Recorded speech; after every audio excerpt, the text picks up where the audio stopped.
근심 걱정이 없다네.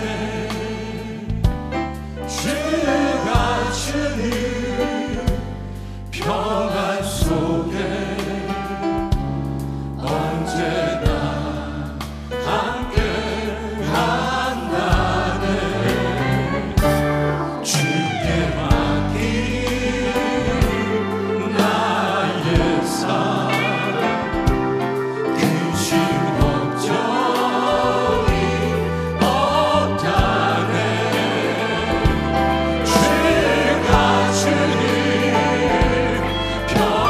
so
날마다 주를 찬송하겠네.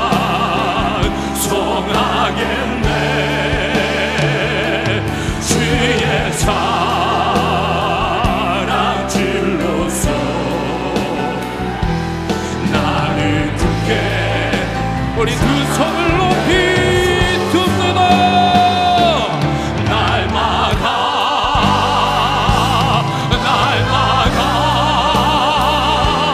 주를 찬송하겠네. 주의 사랑 질러서 나를 굳게 잡아.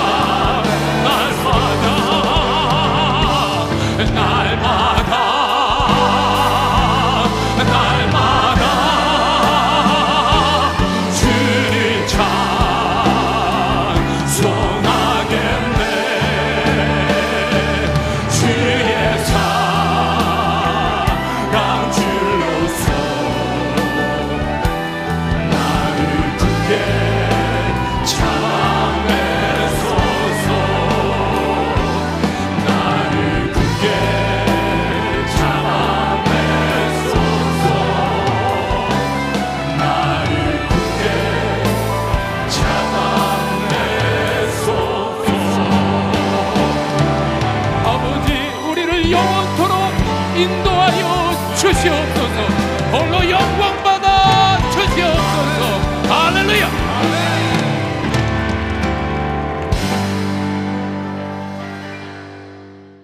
저는 오늘 여러분들과 함께 여호와 나의 목자라는 그런 제목을 가지고 하나님의 말씀을 나누고자 합니다. 미국에 아주 유명한 작가가 있습니다. 맥스 루케이도라는 작가인데요, 그가 쓴 책 중에서 트래블링 라이트라는 책이 있어요. 그 책에서 이 루케이도가 하나님 없이 살아가는 현대인을 풍자하는 글을 썼습니다. 그 글의 내용이 이렇습니다. 제가 읽어드리겠습니다. 나의 목자는 나 자신이니 언제나 부족하리로다. 내가 이 백화점에서 저 쇼핑센터로, 이 병원에서 저 요양원으로 안식을 찾아 헤매고 다니나 결코 안식을 얻지 못하리로다. 내가 사망의 음침한 골짜기를 기어다니며 안절부절하는도다. 복통에서 자동차 사고에 이르기까지 모든 것을 두려워하며 어머니의 치마를 잡고 늘어지기 시작하리로다. 매주 열리는 직원 회의에 들어갈 때마다 적들이 나를 둘러쌀 것이며 집에 들어간다 해도 하찮은 금붕어 새끼까지 나를 찌푸린 얼굴로 맞이할 것이로다.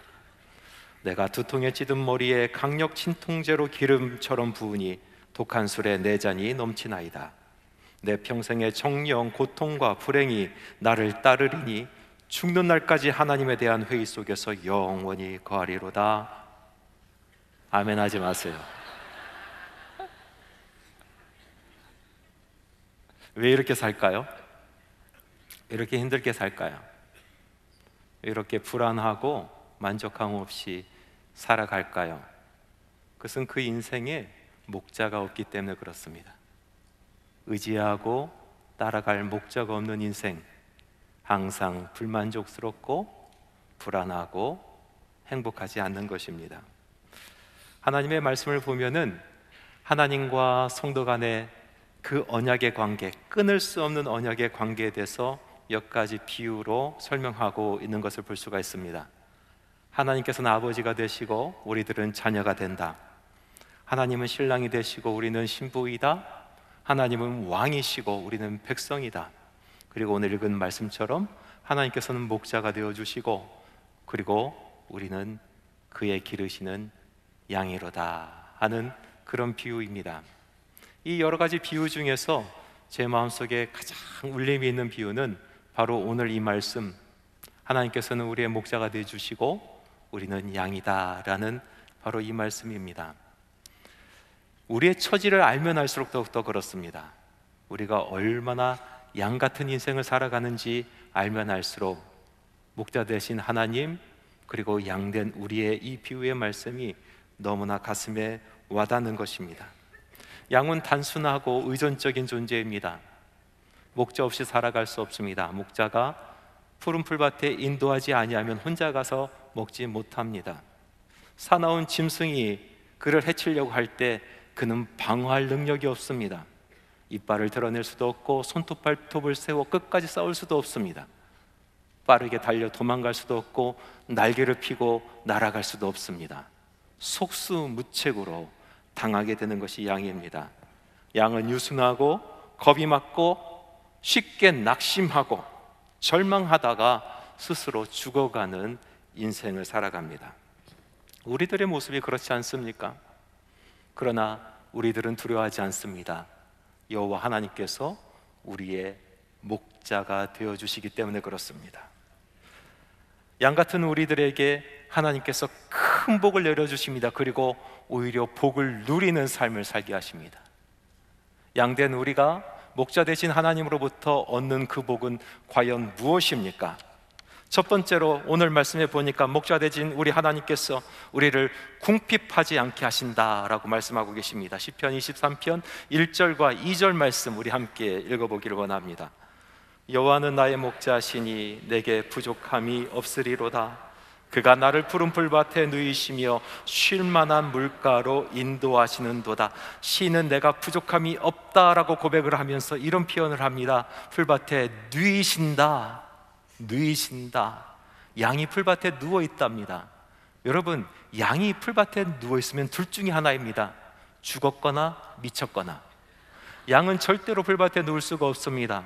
연약한 짐승들은 잠을 잘 때도 쪼그려 잠을 잡니다. 서서 잠을 잡니다. 부시럭 소리가 나면 도망가야 되기 때문에 그렇습니다. 편안하게 누울 수가 없습니다.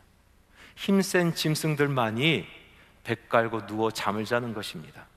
그런데 오늘 이 말씀에 보니까 이 양이 풀밭에 누워 잔답니다. 양이 이렇게 근심도 없고 걱정도 없고 만족한다라고 고백한 이유는 지금 양이 초장에 있기 때문도 아니요, 쉴 만한 물가에 있기 때문도 아닙니다. 오로지 여호와 하나님께서 나의 목자가 되어주시기 때문에, 그렇기 때문에 내가 만족한다 라고 고백하고 있는 것입니다. 지금 당장은 푸른 초장에 눕지도 않았습니다. 지금 당장은 쉴 만한 물가에 가보지도 못했습니다. 그러나 이 양은 목자 되신 하나님을 믿습니다. 여호와 하나님께서 나를 분명히 확실하게 푸른 초장으로 인도하실 것이다. 쉴 만한 물가로 인도하실 것이다. 이 양은 믿고 있는 것입니다. 사실 이 만족과 평강의 문제는 소유의 문제가 아니라 믿음의 문제입니다. 얼마큼 내가 소유했느냐에 따라서 만족하고 또 평강을 누리는 게 아니란 말이죠. 어떤 믿음을 갖고 있느냐에 따라서 내가 만족할 수 있고 내가 평강을 누릴 수 있다라는 말씀입니다. 그래서 믿음의 사람들은 내가 무엇을 가졌는지 무엇을 갖지 못했는지 관심을 두지 않습니다. 오로지 믿음의 사람들이 관심을 두는 것은 살아계신 하나님께서 내 안에 계시는가, 그 살아계신 하나님께서 내 인생 가운데 역사하시는가, 그것에 관심을 두는 것입니다. 그 살아계신 하나님께서 내 안에 계시고 나의 인생 가운데 역사하시면 얼마든지 그 모든 것을 채워주신다라고 믿기 때문에 그렇습니다. 오늘 말씀을 준비하면서 여러 가지 배경을 공부하다 보니까 오늘 고백하고 있는 이 시인이 푸른 초장과 쉴만한 물가를 사모하면서 고백하고 있는데, 그가 그토록 원하는 푸른 초장과 쉴만한 물가도 세상의 눈으로 보면은 그닥 좋아 보이지 않습니다. 여러분 너무나 잘 알다시피 이 말씀에 쓰인 배경은 팔레스타인 지역입니다. 그것은 돌만 굴러다니는 광야에 있는 곳입니다. 아무것도 없습니다. 풀이 없습니다. 헬몬산까지 가야 그 근처에 간헐적으로 듬성듬성 풀밭이 있는 것입니다. 그 풀밭도 넓은 초장이 아닙니다. 양떼가 한번 가서 반나절 뜯어먹으면 아무것도 없어지는 그런 풀밭인 것입니다. 또 쉴만한 물가도 쉽게 발견할 수가 없습니다. 광야의 협곡을 따라서 흐르는 그 물은 물살이 너무나 세서 양들이 함부로 갈 수가 없습니다. 그래서 목자들이 돌을 굴려다가 작은 댐을 쌓아주고 그 밑에서 잔잔한 물을 만들어 줘서 양들이 내려와서 먹게 하는 것이죠. 그러니까 오늘 이 말씀 속에서 시인이 그토록 사모하고 그리고 고백하고 또 바라는 그 푸른 초장과 쉴만한 물가는 세상의 눈으로 봤을 때 전혀 부럽지 아니하는, 전혀 대단한 것이 아닌 그런 모습이란 것입니다. 그럼에도 불구하고 이 풀밭에서 목자가 막아준 그 돌 밑에서 먹는 그 신에 의해서 이 양은 만족을 느낀단 말이죠. 왜? 여호와 하나님께서, 사랑하는 나의 하나님께서 나와 함께 하시기 때문에, 나와 함께 먹고 마시기 때문에 만족하다라는 것입니다. 저는 요리를 잘 못합니다. 그런데 제 자녀들이 종종 아빠가 만들어주신 김밥 먹고 싶습니다 할 때가 있습니다. 이래봬도 김밥 하나는 아주 맛있게 잘 말거든요. 이게 비밀인데 제가 그 레시피를 여러분들에게 가르쳐 드리도록 하겠습니다. 여러분, 굽지 않은 김을 꺼내다가 잘 피고, 그리고 밥솥을 열어서 그 안에 곱슬곱슬 지금 막 한 밥 말고 한지 오래된 밥을 퍼서 꾹꾹 누릅니다. 그리고 냉장고를 열어서 김치를 꺼내서 김치를 손으로 쭉쭉 찢어서 그 위에다 얹어놓고 간장을 살살살살살살, 그리고 그 김밥을 대충 설설설설 말아버립니다. 절대로 칼을 대지 않습니다. 아이들 먹기 좋게 썰어주지 않습니다. 왜 그런지 아십니까? 귀찮기 때문에. 절대로 썰어주지 않고 그 채로 아이들에게 자, 아빠가 만들어준 김밥이다 주면요, 아이들이 그걸 보고 에이 뭐가 그래 이럽니다. 근데 일단 한번 먹어봐. 아이들이 한번 먹고 또 달라고 합니다. 2개, 3개 먹어요. 지금도 저를 보면 아빠가 만들어준 그 김밥 먹고 싶다라고 이야기를 합니다. 그런 것 아니겠습니까? 마른 땅에 듬성듬성 나 있는 그 풀밭일지라도 물살이 너무나 세서 목자가 땀을 흘리면서 돌을 막아서 잔잔하게 만들어 놓은 조그만 그 연못과 같은 곳에서 물을 마실지라도 사랑하는 나의 주님과 사랑하는 나의 하나님과 나의 목자와 함께 있다면 그 식탁이 행복한 식탁입니다. 두 번째로, 여호와 하나님께서 우리의 목자가 되시면은 우리 양들이 누리는 복이 무엇이냐? 그것은 두려움으로부터 해방되는 것입니다. 시편 23편 4절 말씀을 우리 함께 읽기를 원합니다. 내가 사망의 음침한 골짜기로 다닐지라도 해를 두려워하지 않을 것은 주께서 나와 함께 하심이라. 주의 지팡이와 막대기가 나를 안위하시나이다. 시인의 시선은 푸른 초장 쉴만한 물가에서 사망의 음침한 골짜기로 옮겨집니다. 목자와 함께 걷는 인생일지라도 꼭밤만 걸을 수 없기 때문에 그렇습니다. 사망의 골짜기를 걸을 수밖에 없는 때가 있습니다. 음침한 골짜기를 걷는 때가 있습니다. 남에게 하지 못하는 슬픔을 가슴에 품고 걸어가야 되는 슬픔의 골짜기도 걸어가야 됩니다. 이 슬픔의 골짜기, 사망의 골짜기, 음침한 골짜기 걸어갈 때 얼마나 우리 심령이 두려움에 떨립니까? 한 발 한 발 걸어가는 것이 너무나 힘이 듭니다. 너무나 힘이 들어 쓰러지고 또 일어나고 쓰러지고 또 일어나는 그런 골짜기를 걸어가야 됩니다. 공포가 엄습해 옵니다. 사방이 어둡습니다. 앞날이 보이지 않습니다. 내 인생이 어떻게 될까?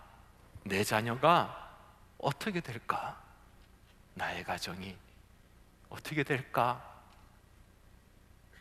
앞날이 보이지 않습니다. 예수님을 선한 목자로 섬기고 있는 한 집안이 있었어요. 마리아와 마르다 집안입니다.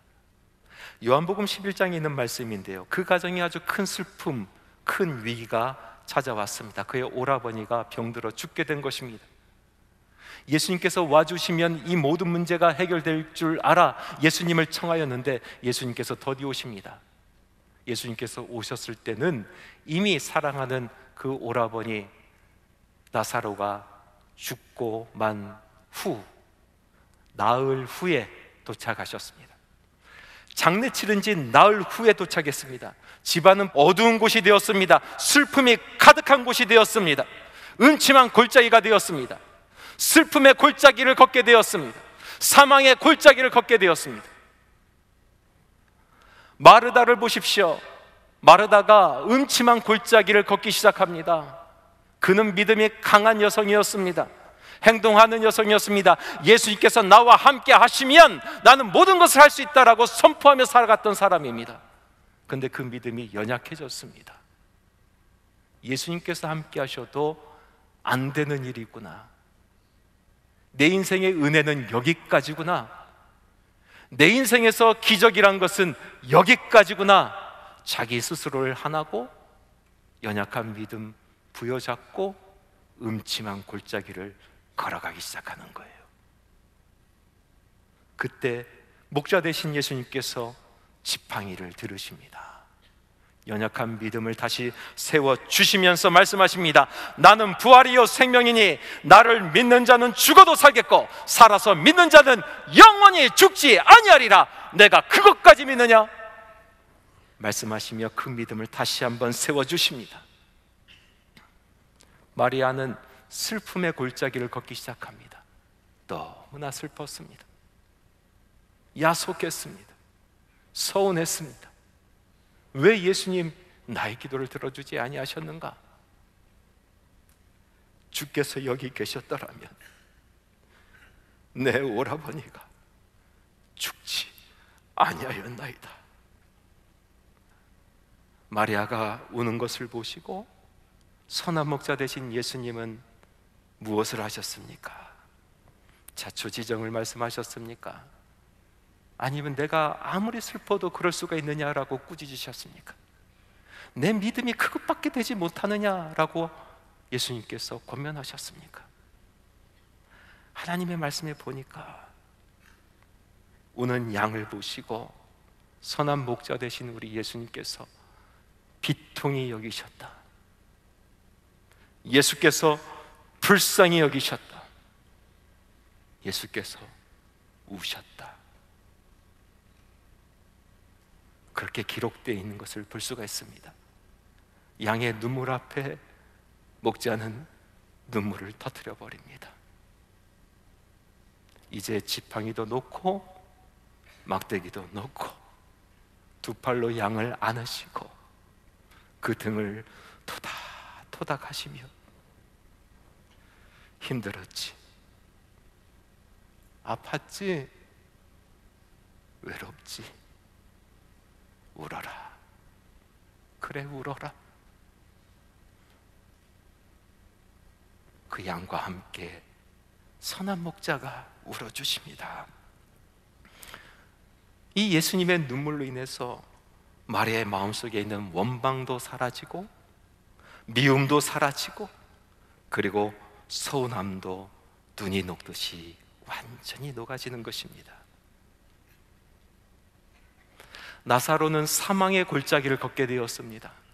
그가 병들어 죽을 때에 의식 너머로 보이는 자기 사랑하는 두 동생을 보면서 내가 죽으면 쟤네들 어떻게 살까? 내가 죽으면 쟤네들 어떻게 살까? 예수님 간절히 사모하면서 기다렸다가 그만 사망을 맞이하게 되었습니다. 선한 목자 되신 예수님께서는 그를 외면하지 아니하십니다. 이제 막대기를 지켜 올려 들으시는 것입니다. 무덤을 열어 제끼시는 것입니다. 사망에서 어린 양을 구해내 주시는 것입니다. 예수님께서 말씀하십니다. 무덤 문을 열어라. 그리고 말씀하여 선포하십니다. 나사로야 나오라. 나사로야 나오라. 사람아 나오라. 죽음에서 나올지어다. 사망에서 나올지어다. 우리 선한 목자 되신 예수님께서 우리를 구해 주십니다. 사망에서 이끌어내어 주십니다. 사랑하는 성도 여러분, 지금 여러분이 음침한 골짜기를 걷고 있습니까? 남들에게 하지 못하는 슬픔을 가슴에 담고 슬픔의 골짜기를 걷고 있습니까? 완전히 절망에 빠져서 소망이란 것은 한 줄기 빛도 없는 삶을 살아가면서 사망과 같은 골짜기를 걷고 계십니까? 오늘 말씀하여 주십니다. 여호와 하나님께서 우리의 목자가 되어 주시고 주의 지팡이와 주의 막대기가 우리를 안위하여 주신다라고 말씀하십니다.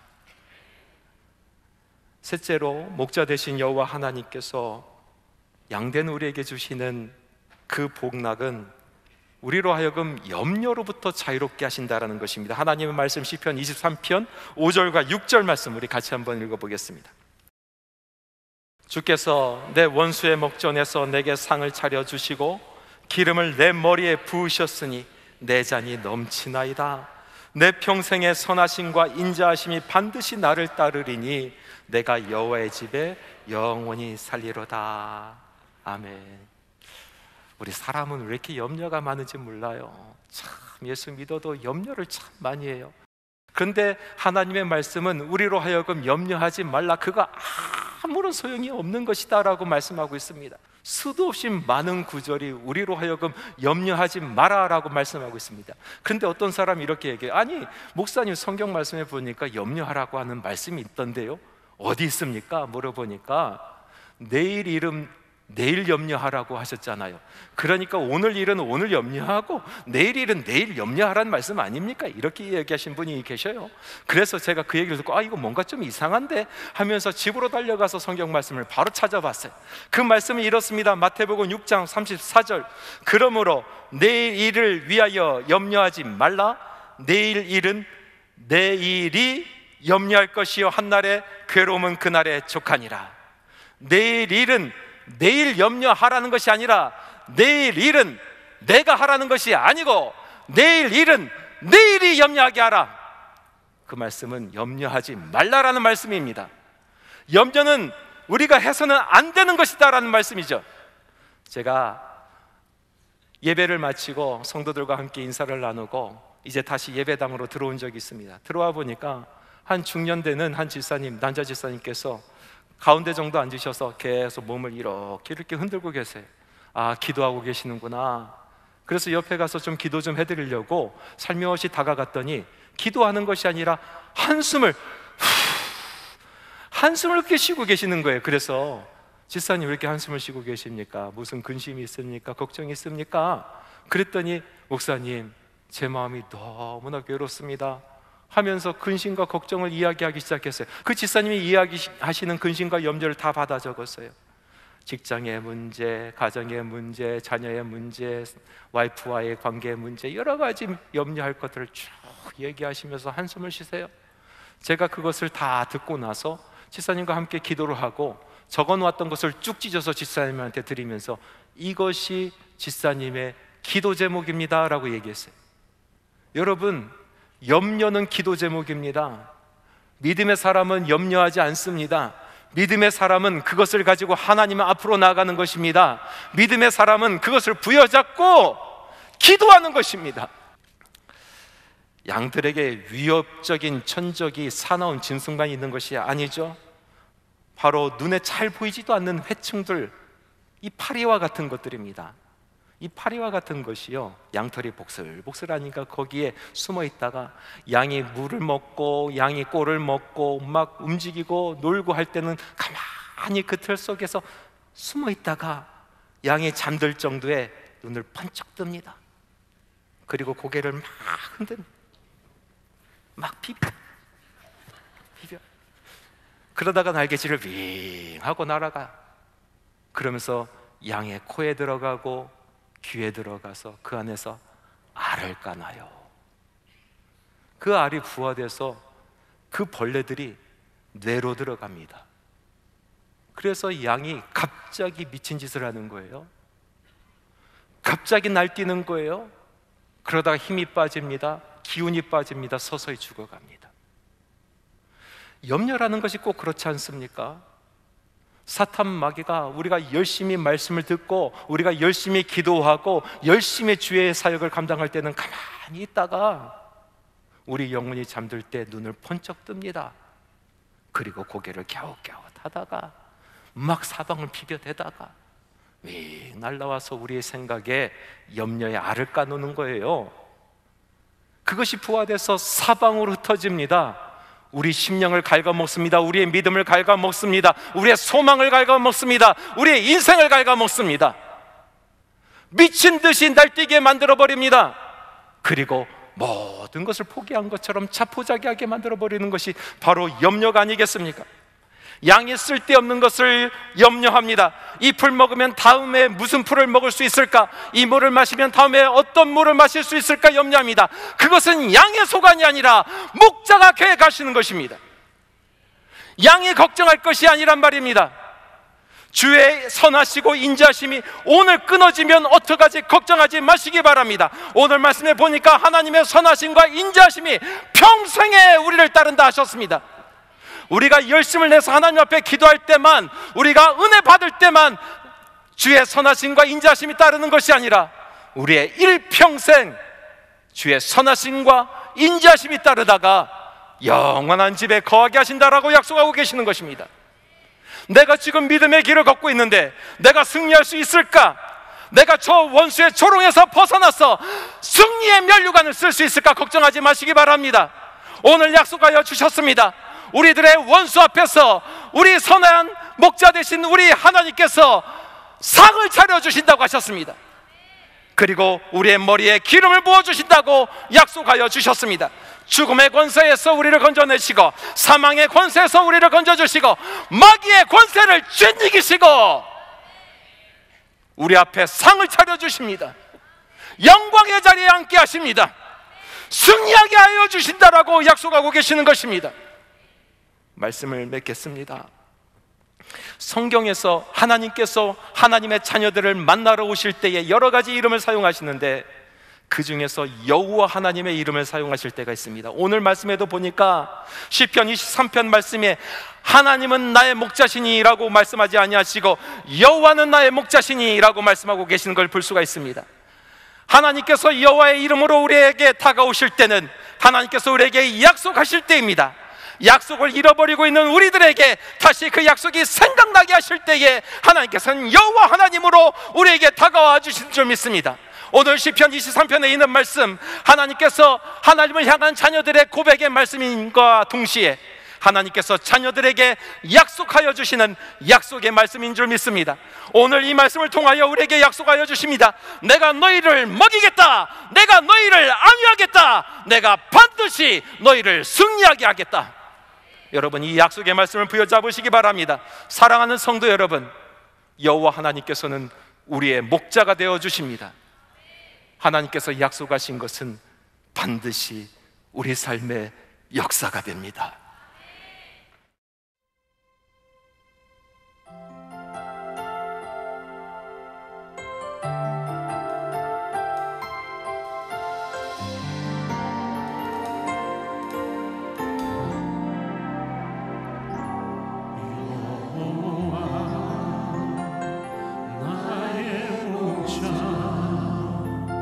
내게 그저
이제는 선한 목자 되신 예수 그리스도의 은혜와 우리 하나님의 헤아려지지 아니하는 사랑하심과 보혜사 성령님의 교통, 역사, 내주, 충만, 승리케 하심이 이곳에 살아계신 하나님의 이름을 부르며 목자 되신 우리 주님의 말씀을 부여잡는 한소망의 모든 성도들의 가정가정회와 마음에 품고 하나님의 이름을 부르며 사모하며 기도하는 그 기도 제목 위에 지금부터 영원토록 함께 하실 것을 간절히 축원하옵나이다.